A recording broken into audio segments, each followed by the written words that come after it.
مگر بہنیں بھی کوئی کم نہیں ہیں بہادر. ماشاء اللہ. جی ماشاء اللہ سے. صحیح. اچھا میم یہ بھی بتائیں کہ آپ شادی کے بعد کتنی بار مقبوضہ کشمیر گئی ہیں اور وہاں پر آپ کو کن کن مشکلات کا بھی سامنا کرنا پڑا؟ میں 5 دفعہ گئی ہوں، اور جب بھی وہاں گئی ہوں اس سے جانے سے پہلے جو پروسیجر ہوتا ہے ویزے کا وہ عموماً بہت ہی ڈیلیڈ ہوتا ہے.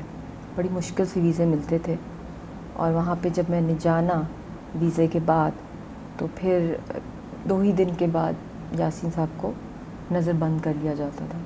تو اس لیے وہاں پہ جا کے بھی بہت جدائی رہی، بہت فکر رہی، اور ہندوستان نے ہر ممکن کوشش کی کہ ہم ایز اے فیملی یونائٹڈ نہ رہیں.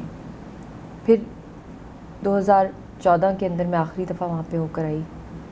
پھر ایک زمانے میں ویزا نہیں ملا تو یاسین صاحب نے مجھے یہی کہا کہ آپ نیپال آ جائیں. تو کیونکہ اگر آپ کے پاس، کیونکہ یاسین صاحب کے پاس سب کو پتہ ہے 2013 کے اندر ان کا پاسپورٹ چھین لیا تھا. تو ہندوستان میں جب وہ بھوک ہڑتال پہ تھے پاکستان میں، عبدالگرو کی پھانسی تھی، تو واپسی پہ ان کا تشدد بھی کیا گیا اور ان کا پاسپورٹ بھی چھین لیا گیا. تو اس کے بعد پھر یہی فیصلہ ہوا کہ ملنا ہے فیملی نے، تو نیپال کا پلان ہوا. تو اس میں چاہے آپ انڈیا کے ہوں یا کشمیر کے ہوں، کیونکہ انڈر انڈین کنٹرول ہے، آکوپیشن ہے، تو نیپال جانے کے لیے اس وقت ویزا یا کوئی ڈاکیومنٹ کی، پاسپورٹ کی ضرورت نہیں تھی. تو ہم یہاں سے بورڈ کر رہے تھے فلائٹ. صحیح. وہ ان کو پلین پہ جانا تھا تو ان کو واپس بھیج دیا گیا، ملنے نہیں دیا، ان کو چڑھنے نہیں دیا ایروپلین پہ.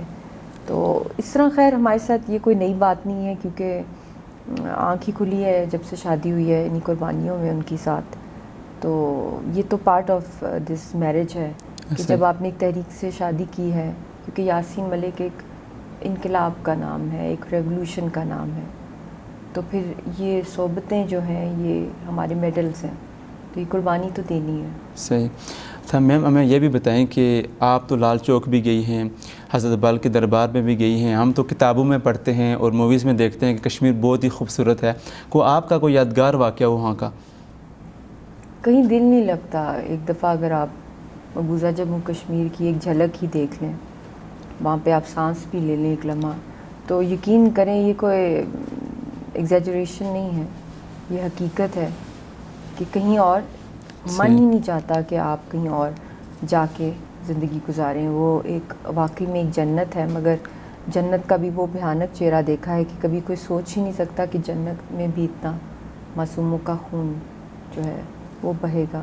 تو وہاں پہ آکوپیشن شیطان کی ہے، شیطانی فورس ہے ہندوستان کی جو آرمی ہے. وہاں پہ ایک جنت کو انہوں نے تباہ کرنے کی ہر ممکن کوشش کیا. مگر میری زندگی میں جتنا میں نے ٹریول کیا، یا ایون جو اخباروں میں فوٹوگرافس بندہ دیکھتا ہے، جو ٹریول لاگز ہوتے ہیں ان کے اندر، nothing compares to that, no parallel. اگر لال چوک کی بات کی جائے، ہم نے یہ سنا کہ لال چوک میں ہمیشہ فوج ہوتی ہے، کرفیو، لاک ڈاؤن ہوتا ہے. ہم تو وہاں پر گئے نہیں ہیں. جتنی مرتبہ آپ گئی ہیں بالفرض لال چوک، آپ نے صرف لال چوک کو کیسے دیکھا اور وہاں پر کیا پایا؟ لال چوک پر ہی ہم رہتے ہیں. وہ ہسٹوریکل علاقہ ہے جو آپ کو پتہ ہی ہے کہ جہاں پہ جس کا جھنڈا لہرا دیا جائے تو اکارڈنگ ٹو آکیپائرز وہ سمجھتے ہیں کہ ہمارا قبضہ ہے. تو لال چوک کی جو ڈیفینیشن ہے اس کو معصومہ اور لال چوک کٹھے ہیں. غازہ اسٹرپ کہا جاتا ہے یہاں کا، اور یہااں سے بہت بڑے بڑے انقلاب نکلے ہیں تحریک آزادی کے، چاہے ڈوگرا فال کی بات ہو، اس کے بعد بھی ویریس جو ہماری پروٹیسٹ کو لیڈ ہی یہیں سے کیا جاتا ہے، یا اختتام لال چوک پر، عموماً اختتام لال چوک پر ہوتا ہے. تو بہت خون بہا ہے اس جگہ. ایسے ہی اس کا جو نام بھی ہے اٹس ویری سمبولک. اور دوسری بات یہ ہے کہ یہ ایک علم جو ہوتا ہے نا، آزادی کا علم، اس کا ایک سمبل ہے. تو بہت دفعہ وہاں پہ ہم لوگ واک بھی کر کے گئے ہیں، پروٹیسٹ میں بھی گئے ہیں، ویسے بھی جانا ہوا ہے. تو وہ جگہ جو ہے پوری کی پوری اگر آپ دیکھ لیں، ڈاؤن ٹاؤن بھی، اس کے ارد گرد کے جتنے بھی علاقے ہیں، تو یہاں پہ ہندوستان کی آرمی کی سب سے بڑی چھاؤنیاں بھی ہیں.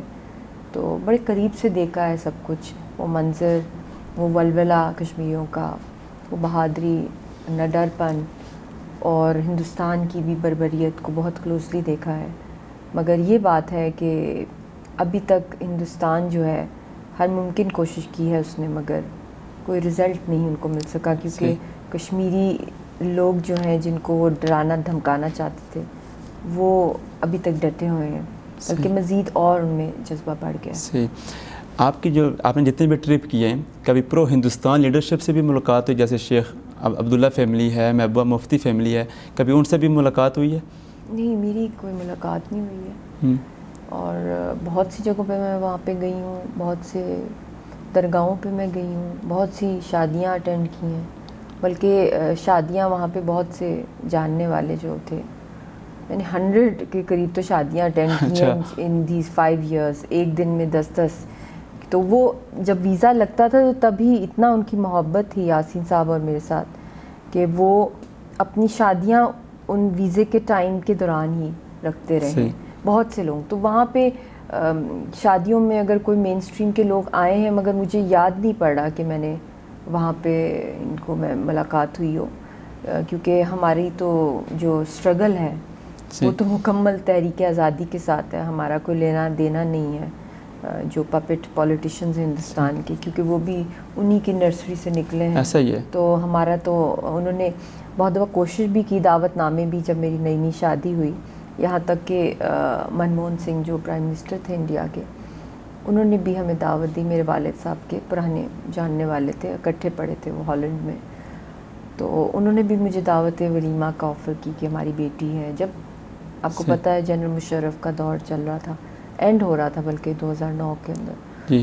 تو میں نے مناسب نہیں سمجھا، کیونکہ جب تک کہ کشمیر کا مسئلہ حل نہیں ہوگا ہم اس طرح اصولی طور پہ جہاں شہیدوں کا خون ہے ہم تبھی بیٹھیں گے جب کوئی ڈائلاگ کی بات ہوگی. انفارمل ہماری کوئی ریلیشنز نہیں. اچھا میم، ہم کرنٹ ایشو کو بھی ڈسکس کرتے ہیں. 5 اگست کے بعد ہم دیکھتے ہیں کہ لاک ڈاؤن، کرفیو، ریاست کی خصوصی حیثیت کو بھی ختم کر دیا گیا ہے، لیکن 1 سال ہونے والا ہے. 3-4 دن بعد 5 اگست دوبارہ آنے والا ہے. ابھی تک ہم آرٹیکل 35A اور 370 کو دوبارہ اصلی حالت میں بحال نہیں کروا سکی. آپ کے نزدیک اس کی بنیادی کیا وجہ ہے؟ دیکھیں، یہ تو بحال کیا کرنا ہے ہم نے یا کسی نے کرنا ہے، یہ تو ہندوستان کا فیصلہ تھا 5 سال پہلے بھی. اس نے تو اپنے کمپین میں بات کی تھی. ہاں، تو اسی پہ ان کو ووٹ بھی ملے، اور ابھی بھی وہی ہے. اور 5 اگست کا جو بابری مسجد کے دن وہ مندر تعمیر کر رہے ہیں، تو وہ کیا میسج دے رہے ہیں؟ تو ان کے لیے تو جو مودی کی رجیم ہے اس کو یہ سوٹ کرتا ہے. اس کا ووٹ مائنورٹی ووٹ نہیں ہے، یا جو سمپتھائز کرتے ہیں کشمیریوں کے ساتھ، اس کا ووٹ ہے ہندوؤں میں، اور ہندوؤں میں بھی بدقسمتی سے وہ ہندوتوا لا رہا ہے. کوئی بھی مذہب جو ہے، سب مذہب قابل عزت ہے میرے سامنے اور کشمیریوں کے سامنے بھی، کشمیریات کی ہسٹری ہے، مگر اس نے جو مذہب کا کارڈ کھیلا ہے اور جو اس نے ان کے اندر جو RSS، کیونکہ ایک ٹیررسٹ آرگنائزیشن ہے، اس کی مائنڈ سیٹ سے انہوں نے پوری کی پوری جو فیبرک ہے انڈیا کی اس کو تباہ کر دیا ہے. تو وہ یہی کریں گے، ان سے میں یہی ایکسپیکٹ کروں گی، اور ہمیں کرنا بھی چاہیے. ہماری طرف سے رسپانس اس لا فیئر کا یہی ہو، کیونکہ یہ ایک لا فیئر کیا ہے انہوں نے، جو میں عموماً اپنے لیکچرز میں بھی لوگوں کو بتاتی ہوں کہ یہ وار فیئر نہیں ہے، یہ لا فیئر ہے. ایک لیگل ایکشن کے تھرو انہوں نے کشمیریوں کو اپنی ملک کے اندر، قوم کے اندر ریفیوجی کا اسٹیٹس دے دیا ہے. تو یہ بہت ہی خطرناک عمل ہے. یہ وہی ہے ویسٹ بینک کی سیٹلمنٹس جو اسرائیل کی تھیں پیلسٹائن کے اندر، وہی منصوبہ یہاں پہ بھی چل پڑا ہے. اس کے لیے ہمیں انٹرنیشنل فورمز پہ جانا پڑے گا. انٹرنیشنل کورٹ آف جسٹس ہے، اس کے لیے ریسرچ کرنی پڑے گی کہ کن اینگلز پہ ہم لے کے جا سکتے ہیں. اور سب سے سپریم انٹرنیشنل لا جو آپ کو بھی خوشی ہوگی سن کے کہ وہ رائٹ ٹو سیلف ڈٹرمنیشن ہوتا ہے. تو رائٹ ٹو سیلف ڈٹرمنیشن کی اسٹرگل ہے کشمیریوں کی. تو اس اینگل میں جنیوا کنونشن چیپٹر 4 کے تحت کوئی ڈیموگرافی کے چینجز نہیں ہو سکتے ڈسپیوٹڈ ٹیریٹری میں. یہ ہم اس اینگل سے لے کے جا سکتے ہیں. پھر UN کی جو جنرل اسمبلی ہے اس کے اندر اس ایشو کو اویکن کرنا، لابی کرنا، وہ تو وزیر اعظم صاحب نے بہت اچھا سال میں 1 دفعہ نہیں ہوتا جی، اس کو مسلسل کرنا ہے آپ نے. وہ میں یہی بات حکومت کو بھی بتاتی ہوں کہ یہ جب تک کہ کشمیری اس کو لیڈ نہیں کریں گے، مقبوضہ جموں کشمیر کے جو یہاں ڈیوائیڈڈ فیملیز ہیں یا جو آزاد کشمیر میں یا جو اوورسیز ہیں، میں نے یہ بھی کہا ہے، تجویز دی ہے حکومت کو کہ جو کشمیر کمیٹی ہے وہ کشمیری کو ہیڈ کرنی چاہیے اصولاً، کیونکہ جس کو چوٹ لگی ہے جب وہ خود دنیا کے سامنے اپنی چوٹ کا ذکر کرے گا اس کا اثر ایک اسپوکس پرسن یا لائر ہونا بہت امپورٹنٹ ہے. ایڈوکیٹ کرنا پاکستان کا مین پارٹ ہے اس کے اندر کہ دنیا میں پھیلائے, مگر ساتھ ساتھ کشمیری زیادہ سے زیادہ ایکسپرٹس کو بھی رکھیں, کیونکہ جب تک دونوں مل کے نہیں کریں گے اور ان کی ریپرزنٹیشن جو ہوگی وہ پروپورشنٹ نہیں ہوگی تو امپیکٹ نہیں پڑے گا. میم آپ نے کشمیریوں کی بات کی ہے, ابھی اگر ہم موجودہ حکومت کی بات کریں تو راجہ فاروق حیدر صاحب تو یہ بار بار مطالبہ کر رہے ہیں کہ کشمیریوں کو آگے کیا جائے, کیونکہ مظلوم یہ ہیں, دنیا ان کی بات سنتی ہے. اور بعد میں انہوں نے کئی مقامات پر گلہ بھی کیا ہے کہ ہماری رائے بھی نہیں لی گئی, نہیں ہم سے مشورہ کیا گیا کشمیر کمیٹی کی لیڈرشپ بنانے کے حوالے سے, باہر کنونشن کے حوالے سے, باہر ایمبیسڈر بھیجنے کے حوالے سے ہمیں مشاورت میں بھی شامل نہیں کرتے. دیکھیں مشاورت کے بغیر اتنا بڑا جو مسئلہ ہے پورے خطے کا مسئلہ ہے, ابھی یہ وہ مسئلہ نہیں ہے جب سے لداخ کا ہوا ہے معاملہ, افغانستان سے نکل رہے ہیں, امریکہ نکل رہا ہے, پورا ریجن جو ہے وہ اس وقت کراس روڈز پر ہے, کلیش آف سویلائزیشنز کا دور ہے, بلکہ کروسیڈز کا دور ہے, جو کہ پچھلے وقتوں میں مذہب کی بنیاد پہ جنگیں ہوتی تھی وہ ہندوستان اس وقت کر رہا ہے. ہم ایک یونی پولر ورلڈ سے ہم ایک ملٹی پولر کی طرف جا رہے ہیں, نئی ایمرج کر رہی ہیں اکانومیز دنیا میں سپر پاور بننے کے لیے. کہا جا رہا ہے اگلے 5 سالوں کے اندر چائنا سب سے بڑی اکانومی ہوگی دنیا کی, نمبر 2 پر آ جائے گا امریکہ, اور 5th پر ہے اکانومی اس وقت انڈیا کی, ہندوستان کی. تو اس وقت جو ٹریڈ ہونا ہے ٹریلینز آف ڈالرز کا ٹریڈ ہونا ہے سی پیک کے تھرو, وہ سیبٹاج نہیں کرے گا چائنا, اور اس میں جو روڑے اٹکا رہا ہے انڈیا وہ کشمیر کی وجہ سے کر رہا ہے. گلگت کے والے سے, گلگت بھی آزاد کشمیر اور مقبوضہ کشمیر, لداخ, یہ سب کشمیر ہے. تو یہ سلک روٹ نہیں ہو سکتا, اور یہ جو ساؤتھ چائنا کی جو واٹرز کا جو معاملہ ہے یہ بھی اسی سلک روٹ کا ہی سارا کا سارا قصہ ہے. تو اس وقت نئے بلاکس ڈیولپ ہو رہے ہیں. اب پاکستان نے یہ سوچنا ہے کہ ان نئے بلاکس کی, کیونکہ اس وقت ہم نان پولر زون میں اس وقت فیو منتھس یا ایئر کے لیے ہوں گے, تو اس میں ہم نے دیکھنا ہے کہ کس میں پاکستان کو وہ فائدہ ہو جس سے وہ کشمیر کے مسئلے کو حل کروا دے. اور انڈیا اور چائنا کے بیچ میں جو ٹگ آف وار اس وقت چل رہی ہے کہ کون اس علاقے کا سب سے بڑا چودھری ہے, تو میں سمجھتی ہوں کہ اس میں انڈیا کی بھول ہے اور ان کی اپنی پالیسیز اس کے لیے ذمہ دار ہیں. تو I see lot of opportunities coming out of all this scenario, مگر اس کے لیے ایک بہت ہی ویجیلنٹ قسم کی لیڈرشپ بھی چاہیے, ویجیلنٹ اور well aware of the international dynamics and regional developments.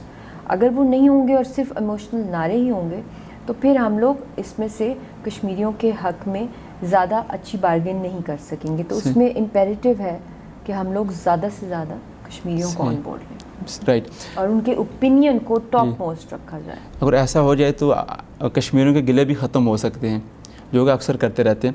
آخری سوال ہے کہ ہم نے کرنٹ ایشو کی بات کر رہے ہیں, حال ہی میں ہم دیکھتے ہیں کہ چائنا لداخ کے اندر ہندوستان کے ساتھ جھڑپیں کر رہا ہے. آپ اس سارے سینیریو کو کیسے دیکھتے ہیں کہ کون ون کرے گا؟ دیکھیں, I am not a future teller, but میں یہ کہہ سکتی ہوں کہ اب 3 nuclear countries eye ball to eye ball ہیں, ایٹ لاگر ہیڈس ہیں, اور یہ India is playing dirty, it's disrupting the peace of the region. تو یہ جو ڈرٹی پلے انڈیا نے کیا ہے, اب آپ دیکھ لیں بنگلہ دیش کا, نیپال کا دیکھ لیں, اور بھی بہت سے ممالک ہیں, انڈیا کا اور ایران کا چابہار کا آپ دیکھ لیں, یہ اور رشیا کا بھی دیکھ لیں, کلوزنس جو ان کی آ رہی ہے ود چائنا. تو یہ سارے وہ ایونیوز ہیں جس کی وجہ سے میں سمجھتی ہوں کہ انڈیا انڈر پریشر آ رہا ہے, دن بہ دن آ رہا ہے, اور انہوں نے اپنے پیروں پہ خود کھلاڑی ماری ہے, اور ان کو جو کہتے ہیں نا ہائے لگنا یا کسی مظلوم کی جو بددعا ہے وہ لگ گئی ہے. ایک تو دنیا میں لاک ڈاؤن آ گیا ہے, مگر یہ وہ لاک ڈاؤن کی جھلک ہے, کشمیریوں کا تو لاک ڈاؤن اور ہی ہے, یہ تو ان کی جانیں بچانے کے لیے, مگر لوگوں کو ایٹ لیسٹ یہ فیلنگ آئی ہے گلوبلی. مجھے تو پوری دنیا سے رابطے ہو رہے ہیں لوگوں کے کہ گھر میں گھٹن میں رہنا, بند رہنا, مہینوں رہنا, اور پتہ نہیں ہے انسرٹنٹی میں رہنا, اکانومیز کا گلوبلی کریش کرنا. تو یہ ساری چیزیں جو ہیں لوگوں کو ریئلائز تھوڑا بہت ہو رہا ہے کہ کشمیریوں کے ساتھ کیا ہوا ہے, مگر جو اس وقت ریجن میں ہو رہا ہے, اس پورے ریجن کی سٹیبلٹی اس وقت مکمل طور پہ انڈیا پاکستان کی بات نہیں رہی ہے, پورے خطے کی, وہ کشمیر کے حلس کے ساتھ مشروط ٹوٹلی لنکڈ ہے. جی صحیح میم، بہت شکریہ. میں چاہوں گا کہ اب آخر میں مقبوضہ کشمیر کے جو لوگ مظلوم ہیں، آج عید کا دن ہے، ہم آزاد فضا میں سانس لے رہے ہیں، اور ہمارے دوسری جانب بہن بھائی آج بھی قید ہیں اور آج بھی کرفیو لاک ڈاؤن کا شکار ہیں. آپ ان کی استقامت کو کیسے دیکھتے ہیں اور ان کے لیے کوئی ایک حوصلہ افزائی کے حوالے سے کوئی پیغام دیں؟ دیکھیں، کشمیریوں کے لیے تو کیا کہنا، وہ تو ماشاءاللہ سے کفن باندھ کے اپنی اس جد و جہد کو چلا رہے ہیں. صحیح. اتنی نڈر قوم ہے، نڈر لیڈرز ہیں، موت کو گلے لگا کے انہوں نے اپنی آزادی کا جو علم جو ہے وہ اس کو اجاگر کیا ہے.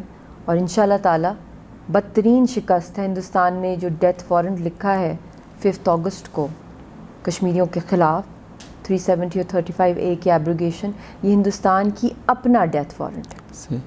بہت شکریہ. ایک مرتبہ پھر آپ کو عید مبارک ہو. بہت شکریہ، آپ نے ہمیں ٹائم دیا. بہت شکریہ. ناظرین، آج ہم آزاد فضا میں سانس لے رہے ہیں اور اپنے گھروں میں اپنے پیاروں کے ساتھ عید کو انجوائے کر رہے ہیں، جبکہ دوسری جانب مقبوضہ کشمیر کے لوگ آج بھی گھروں میں قید ہیں اور پابند ہیں. ضرورت اس بات کی ہے کہ اقوام عالم اپنا کردار ادا کرے، وہی کردار جس نے خود انہوں نے اہل جموں و کشمیر کے ساتھ حق کی خود ارادیت دینے کا جو وعدہ کیا تھا وہ اس پر امپلیمنٹ کرے، تاکہ کشمیری لوگ مستقبل کا فیصلہ کر سکیں. اور اسی میں ہم سب کی بقا بھی ہے، اور اسی میں جنوبی ایشیا کی بھی بقا ہے، بلکہ پورے عالم کی بقا ہے. جب تک کشمیر کا مسئلہ حل نہیں ہوتا تب تک دنیا میں امن بھی قائم نہیں ہو سکتا. اسی کے ساتھ اجازت دیجیے. اللہ محافظ.